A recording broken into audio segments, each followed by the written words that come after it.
उसके बाद आपका जो है मैंने यहाँ तक आपको रोक दिया था, फिर मैंने कहा था कि गवर्नर के बारे में, गवर्नर के और भी जो मतलब अच्छी चीज़ें हैं या जो भी उनकी पावर्स हैं वो सारी चीज़ें मैं आपको इस क्लास में बताऊँगा। ठीक है, तो आज मैं इस पर बात करने के लिए आ चुका हूँ। रिवीजन करवा दिया है मैंने आपका लास्ट क्लास का, एक बार यहाँ देख लेते हैं कि अब क्या क्या चीज़ें हैं। सबसे पहले है जुडिशियल पावर। जुडिशियल पावर में अगर हम याद करें तो president consults the governor of the concern state while appointing the जजेस ऑफ हाई कोर्ट। सबसे पहले जुडिशियल पावर्स में जैसे वो जो पावर्स इनके पास है, वो पावर्स में सबसे पहली पावर्स क्या है आपका जो है जुडिशियल पावर। अब जुडिशियल पावर की अगर हम बात करें तो जुडिशियल पावर में सबसे बड़ी बात क्या कह रखी है कि अगर जो आपके हाई कोर्ट के अंदर जो जजों की अपॉइंटमेंट्स होती है, उन जजों की अपॉइंटमेंट के अंदर जो है पहले एक बार कंसल्ट कर लिया जाएगा। किससे?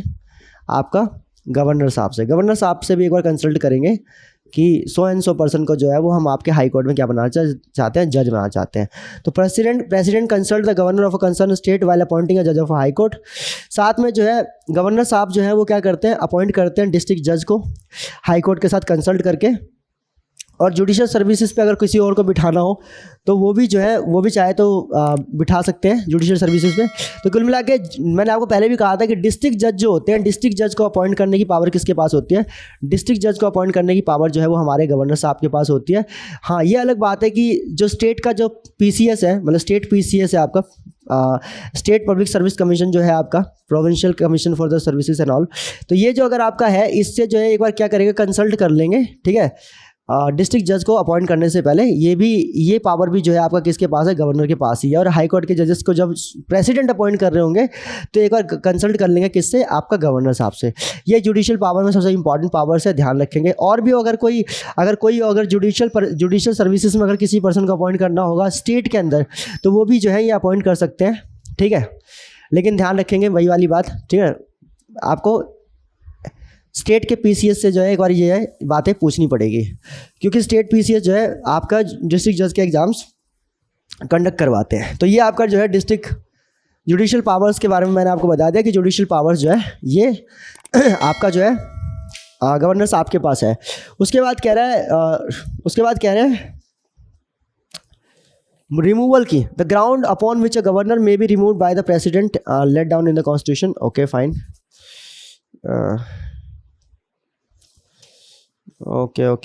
ओके।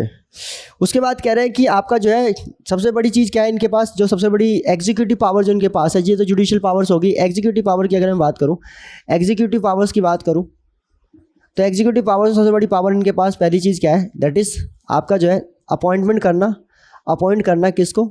CM को। CM और उनके काउंसिल को जो है अपॉइंट करने की पावर जो है वो किसके पास है? वो गवर्नर साहब के पास ही है। ठीक है, ध्यान रखेंगे।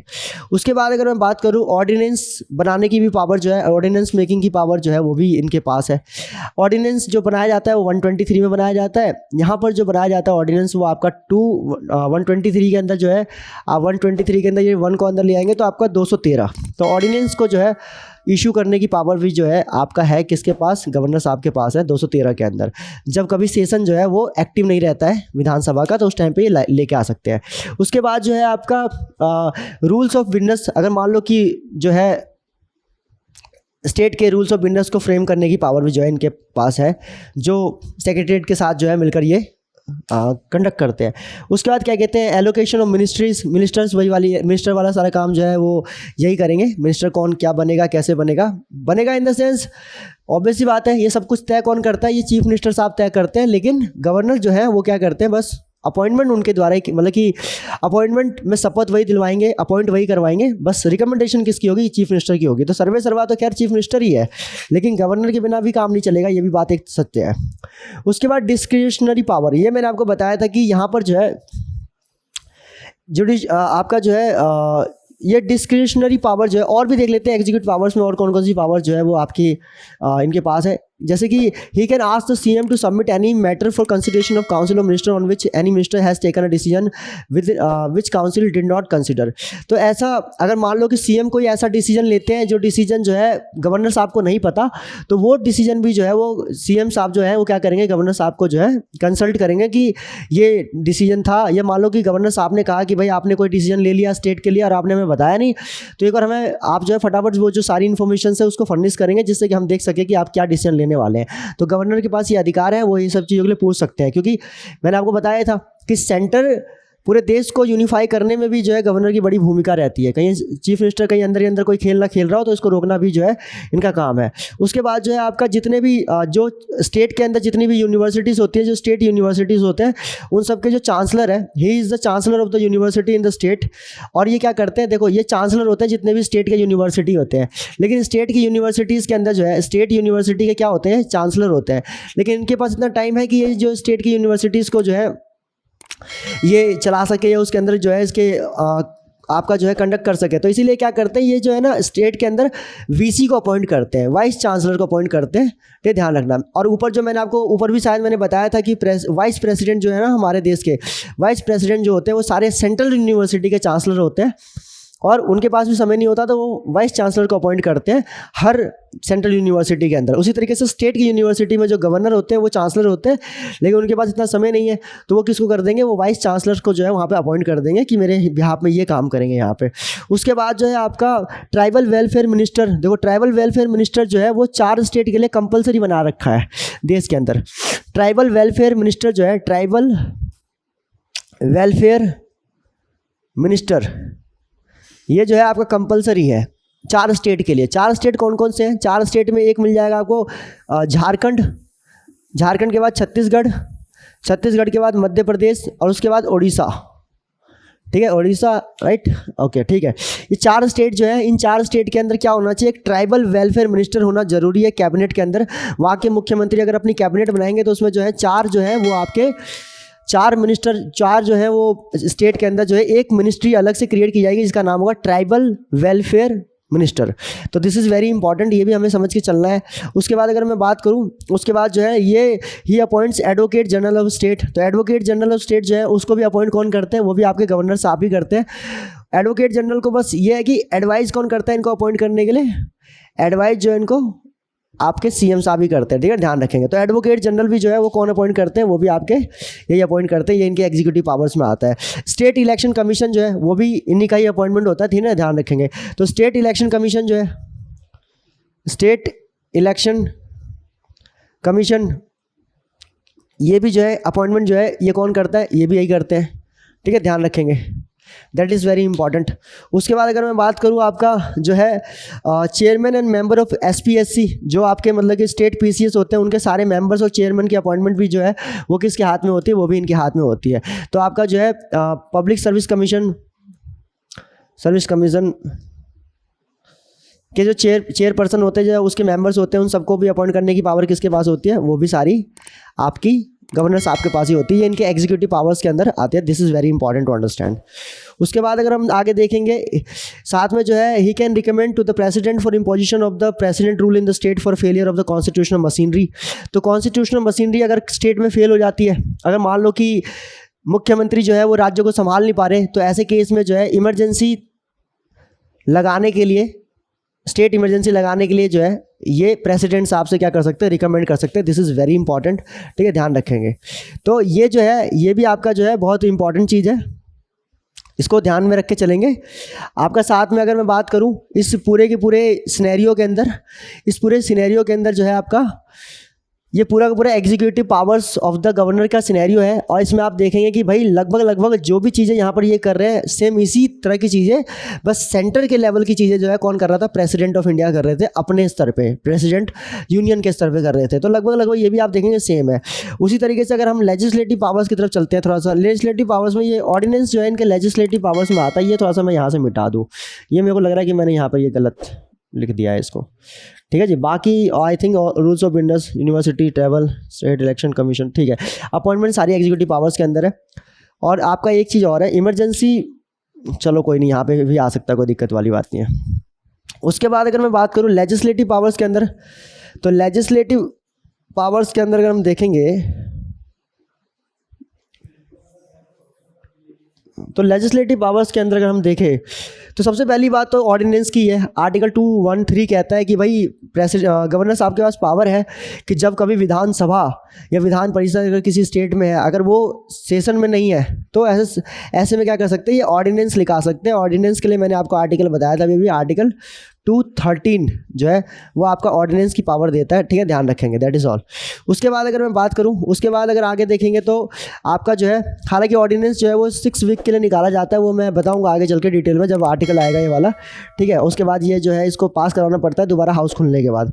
उसके बाद जो है सबसे इंपॉर्टेंट चीज़ क्या है, ये जो है आपका स्टेट लेजिस्लेचर के अंदर जो है आर्ट, साइंस, लिटरेचर और जो सोशल वर्क की फील्ड के मामले में जो है 1/6 मेंबर को जो है 1/6 मेंबर्स को क्या करते हैं, जिन स्टेट के अंदर विधान परिषद है, मतलब कि आपका लेजिस्लेटिव काउंसिल है, उसमें जो है उन सारे मेंबर्स की क्या करते हैं, अपॉइंटमेंट करते हैं। ये इनके लेजिस्लेटिव पावर्स के अंदर आता है, ठीक है। जैसे राज्यसभा के अंदर 12 मेंबर को प्रेसिडेंट कर रहे थे, वैसे 1/6 को यहाँ पर कौन करते हैं, आपके गवर्नर साहब करते हैं। उसके बाद बिल्कुल सेम पावर वही वाली है जो ऊपर पहले थी, ठीक है, वो सारी पावर वही वाली कि भाई हाउस को क्या करेंगे, समन करेंगे, हाउस को समन करना, हाउस को समन करना, प्रोरोगेटिव करना और डिसॉल्व करना, ये सब इनके हाथ में है। उसके बाद जो है हाउस को दोबारा बुलाना, अगर कोई पेंडिंग बिल्स है उस पेंडिंग बिल को पास करना, ये पेंडिंग बिल्स को पास करना, ये भी इनके पावर में आता है, ठीक है, ध्यान रखेंगे। उसके बाद जो है आपका देखेंगे कि भाई स्पीकर जो है वो हाउस के है या नहीं है, या चेयरमैन जो है वो हाउस के है या नहीं है, अगर वैकेंट है तो उस सीट को फुलफिल करना। फिर आपका जो है कानून पास होगा, विधानसभा और विधान परिषद अगर है दोनों तो दोनों में पास होगा। उसके बाद ये इनके पास बिल आएगा और बिल में ये क्या करेंगे, या तो ये एसेंट देंगे या तो ये विद होल्ड करेंगे, और या तो विद होल्ड करने के बाद जो है ये क्या कर देंगे, ये इसको रिकंसिडर करने के लिए भेज देंगे एक बार बस, ठीक है, ध्यान रखेंगे। अगर ये एक बार करके आ गया, एक पावर इनके पास और है, ये चाहे तो इसके अंदर क्या कर सकते हैं, रिकंसिडर करने के लिए भेज सकते हैं, किसको, प्रेसिडेंट को भेज सकते हैं। ये इनकी डिस्क्रिशनरी पावर में है, इसलिए मैं इतना बात नहीं कर रहा था अभी, कोई नहीं, मैं वहाँ पे भी बात करूँगा अभी। बट प्रेसिडेंट जो है, प्रेसिडेंट के पास भेजने की पावर है। मान लो वहाँ से भी आ गया, सब कुछ हो गया और बिल ठीक ठाक है, तो उसके बाद जब ये साइन कर देंगे, तो साइन मतलब एसेंट दे देंगे, तो इस एसेंट के बाद क्या बन जाएगा, यही बिल जो है वो क्या बन जाएगा, आपका एक्ट बन जाएगा। तो आप देखेंगे ये प्रोसीजर बिल्कुल सेम है जैसे कि आपका मैंने सेंटर में बताया था, बिल्कुल सेम प्रोसीजर यहाँ पर भी है। तो मुझे नहीं लगता कि किसी भी चीज़ के अंदर जो है यहाँ पर कोई चेंजेस आया है। लगभग मैंने आपको सारा सब कुछ जो है वो भी मैंने बताया, जो है वो सारी की सारी चीज़ें क्या एकदम सेम है। तो सब कुछ मैंने आपको ऑलमोस्ट सेम ही बता रखा है इसके अंदर, ठीक है। तो ये हो गई यहाँ पर जो है आपकी लेजिस्लेटिव पावर्स हो गई और आपकी एग्जीक्यूटिव पावर्स हो गई और जुडिशियल पावर्स हो गई, ठीक है, ध्यान रखेंगे। उसके बाद अगर आप आगे बढ़े तो अब आएंगे डिस्क्रिशनरी पावर के अंदर। डिस्क्रिशनरी पावर के अंदर अगर मैं बात करूँ, अगर मैं डिस्क्रिशनरी पावर की बात करूं तो सबसे पहले है कि ये बिल को रिजर्व कर सकते हैं प्रेसिडेंट के एसेंट के लिए, मैंने आपको बता ही दिया। साथ में रिपोर्ट कर सकते हैं president in case of the failure of the constitution machinery, किसके लिए, जबकि इमरजेंसी लग रही हो, या as an administrator of an union territory जो है ये अपनी डिस्क्रिशनरी पावर को यूज़ कर सकते हैं पूरी तरीके से। पावर्स अंडर शेड्यूल 6 अगर दे रखा है, appointment of CM and dismiss of the government. तो कुल मिला के ये 6-7 पॉइंट है, जिसमें से सबसे पहली बात डिस्क्रिशनरी पावर में डिस्क्रिशनरी पावर का मतलब होता है आपका, जैसे मान लो कि मर्जी जो इनके मर्जी में है, मतलब इनके मर्जी की कुछ पावर्स हैं जो जिस पर सिर्फ इनकी मर्जी चलेगी, ये डिसाइड करेंगे। जैसे मान लो कि नो कॉन्फिडेंस मोशन है, नो कॉन्फिडेंस मोशन हो गया, पास हो रखा है, फ्लो टेस्ट लेना है नहीं लेना, वो सारी चीज़ें ये सब किसके हाथ में, इन्हीं के हाथ में है, ठीक है जी। प्रेसिडेंट के लिए जो है बिल को रिकंसिडर करने की पावर है इनके पास, कर सकते हैं, पूरी पावर है। उसके बाद जो है आपका इमरजेंसी, मैंने आपको बता दिया, ये भी इन्हीं की ही है। इनको लगता है कि कॉन्स्टिट्यूशनल मशीनरी फेल हो गई है, तो ऐसे में क्या कर सकते हैं, ये जो है इसको लेके आ सकते हैं, ये पावर इनके हाथ में रहती है हमेशा। उसके बाद अगर ये एडमिनिस्ट्रेटर है यूनियन टेरिटरी के, उन यूनियन टेरिटरी के, जिन यूनियन टेरिटरी के अंदर जो है अगर ये एडमिनिस्ट्रेटर है, ट्रेटर है, किसके, यूटी के, कौन से वाली, जिसमें विधानसभा नहीं है, तो उसमें जो है इनके पास जो है अनंत पावर आ जाते हैं, ध्यान रखेंगे। और बाकी इमरजेंसी लग जाए तो फिर तो खैर बात ही अलग है।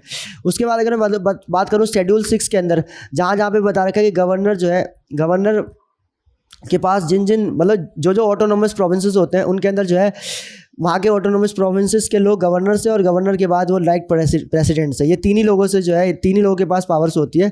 एक जो यहाँ का हेड होगा आपका ऑटोनोमस काउंसिल का या ऑटोनोमस आपका उस पर्टिकुलर प्रोविंस का, और साथ में जो है गवर्नर और प्लस प्रेसिडेंट। तो यहाँ पे भी जो है मतलब कि पावरफुल इंसान हो जाते हैं गवर्नर स्टेट में बिल्कुल वैसे ही है जैसे कि आपका केंद्र में प्रेसिडेंट है, लेकिन बस एक ही चीज़ है कि इनका अपॉइंटमेंट जो है, इनका जो टेन्योर है वो फिक्स नहीं है, वो प्लेजर ऑफ द प्रेसिडेंट पर डिपेंड करता है। प्लेजर ऑफ द प्रेसिडेंट, जब प्रेसिडेंट चाहेंगे उसको हटा सकते हैं, ठीक है, ध्यान रखेंगे। Okay, so this is what that we have discussed. उसके बाद क्या कहते हैं आपका जो है, हाँ, हालांकि इनके खिलाफ भी कोई क्रिमिनल प्रोसीडिंग्स नहीं हो सकती है, ये बात ध्यान रखेंगे। और सिविल प्रोसीडिंग जो होगी तो उसके लिए पहले 2 महीने पहले प्रायर नोटिस देना पड़ेगा इनको। साथ में वीटो पावर जो है बिल के अंदर इनके पास भी है, ठीक है। ये एक दो चीज़ें और हैं, मैं आपको बता दूं। पहली बात तो देखो क्या है कि एक होता है आपका इनके खिलाफ जो है कोई क्रिमिनल प्रोसीडिंग नहीं होगी, ऐसा आर्टिकल 361 मैं आपको बताऊंगा आगे चल के। इसमें प्रेसिडेंट और गवर्नर दोनों के पास पावर है। इसमें जो है आपका जो है क्रिमिनल जो है प्रोसीडिंग जो है इनके खिलाफ रन नहीं की जा सकती, ये इसमें साफ लिखा हुआ है। और सिविल अगर प्रोसीडिंग अगर होगी तो उसके लिए 2 मंथ का प्रायर नोटिस देना पड़ेगा, ये बहुत इंपॉर्टेंट चीज़ है। उसके बाद आपका जो है इसी के अंदर अगर मैं बात करूँ, इसके अंदर वीटो पावर बिल्कुल सेम वैसी है जैसे कि ऊपर प्रेसिडेंट के पास थी। याद होगा आपको, एक आपका एब्सोल्यूट वीटो था, एक आपका सस्पेंसिव वीटो था और एक आपका पॉकेट वीटो था। तो बिल्कुल सेम जो वहाँ पे बता रखा है मैंने, बिल्कुल वही सारी चीज़ें यहाँ पर भी अप्लाई होगी, ठीक है, ध्यान रखेंगे। तो लगभग जो है आप ये पूरा का पूरा चार्ट अपने पास रख सकते हैं। यही सारे के सारे पावर्स जो हैं वो किसके हैं, गवर्नर्स के हैं। और ये अगर आपको क्लियर है तो इसका मतलब गवर्नर के बारे में फिर आप कंप्लीट तरीके से जानते हैं। तो अब मैं आपसे सीधा बात करने वाला हूँ चीफ मिनिस्टर के बारे में। आप इसका स्क्रीनशॉट ले सकते हैं अगर चाहे तो, ठीक है।